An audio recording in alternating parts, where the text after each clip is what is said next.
Hi everybody, it's Mackenzie on a very chilly day here in Raleigh, North Carolina. On the way to the farm to visit my parents, and wanted to share a conversation I had this morning that I've been thinking about on my drive. And it was from an agent who texted me early this morning and said, hey, when I'm out and about showing houses in the car, can I give you a call? I've had a really long, frustrating week and I just would love some guidance. And I'm like, of course.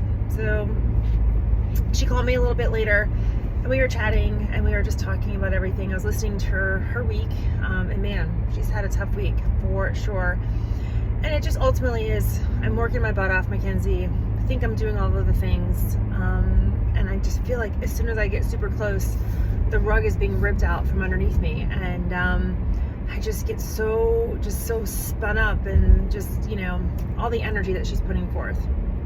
And so we absolutely talked about different things that perhaps she could have done. I asked her, about each scenario, if you will.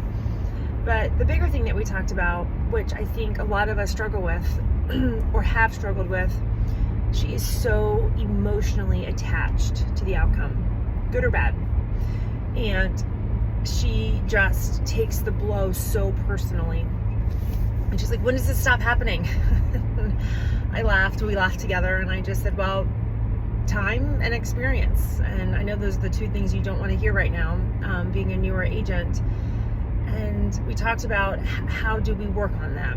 And it's asking questions. It's asking more questions. It's asking more questions that we're afraid to ask because we're afraid of the answer. Because the answer might be, you're right, this isn't a right time for me to buy. Or you're right, this isn't the situation that I should be putting myself in, or whatever the case may be.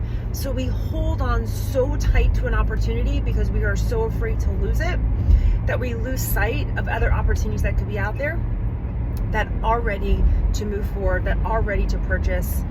And we talked about that. So I just said, either way, you're going to get the answer to your question that you don't want possibly, but don't we want it sooner rather than later, so that you can empty your plate and for other opportunities and for people who are ready to rock and roll and give you the same time and energy that you're putting forth to them. So hopefully that's helpful to somebody. If you're feeling like you're so attached to an outcome, you're spinning your wheels, why isn't this all happening? Something I try to remind myself that things aren't happening to me, things are happening for me.